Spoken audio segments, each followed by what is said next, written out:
This is The Pivot, where we talk about important topics that are central to our game. Now, joining me, she's fresh from playing in the Tokyo Olympic Games for Team Canada. She's also played 8 seasons in the WNBA and published her own children's book, Kayla Alexander.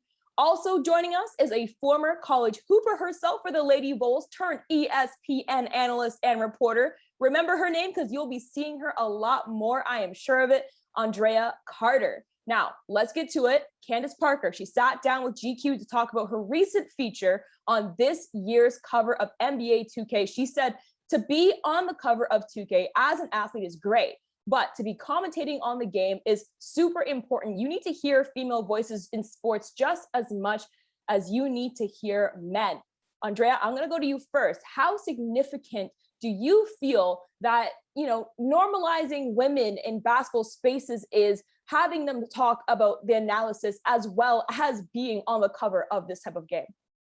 Yeah, I think normalizing is a huge word, because if you think about little girls, right, who look and see Candace talking about the game, understanding the game, breaking down the game, they immediately can trust what she's saying. I feel like young girls can fall in love with the game coming from her, right? Because it's a woman talking about it. Sometimes when I watch, men are talking about it and it doesn't connect as much. And so I think younger girls can fall in love with the game of basketball, listening to Candace Parker as opposed to listening to men. I think younger girls can see themselves in that space, can see themselves doing the same thing as her. But on the flip side, I also think young men and even older men can understand and appreciate that women can be in this space. So whether it's little girls or little boys or adult men, there's just more of a normalization, like, oh, women do belong here and they do know what they're talking about.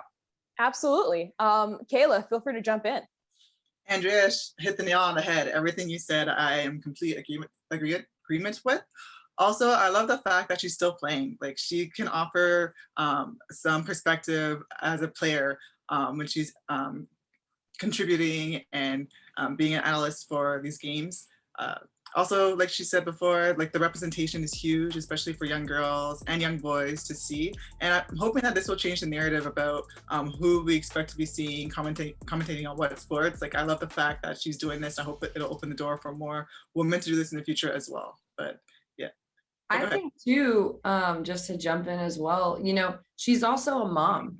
So you think about, there are so many women who are like, oh, the moms need to stay at home, or and just different people, like that gender role. You're a mom. She's a mom. She's an all-star. She's a hooper. She's also an analyst. Like, if you think about what her life looks like, taking care of Layla, and she's an amazing mom. I've spent time with her and Layla together, and it's incredible, to catching a plane to Atlanta, then going back to Chicago for practice, and then being there. She's putting Layla on her Instagram with, whatever Layla's school stuff is doing, right? Like, she's a mom and an analyst. Just everything as a whole is amazing.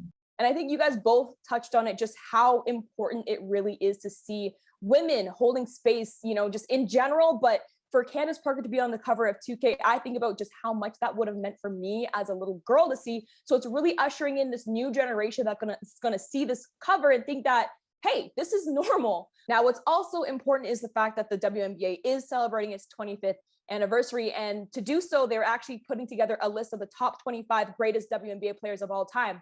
Now, Candace Parker has already made the list with their original, back when they did it about 5 years ago, top 20 players of all time at 20 years. And so now that we're hitting the 25 mark, they're going to add 5 more players. So I'm going to go to you, Andraya.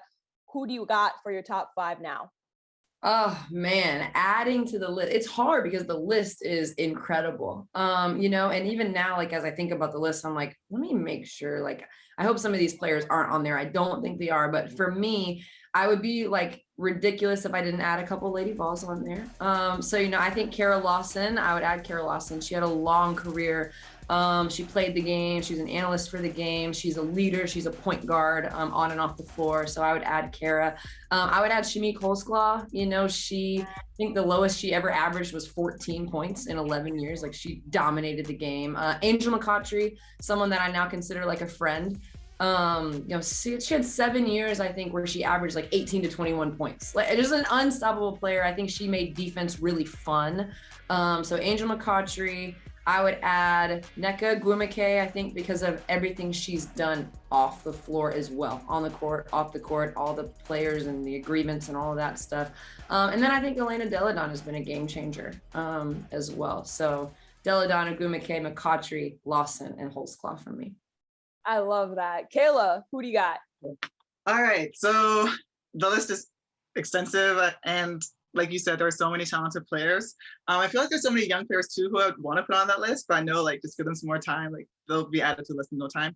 The people that came to mind for me, first one was Ruth Riley. What she did with the Detroit Shock. She won, I believe it was 2 championships.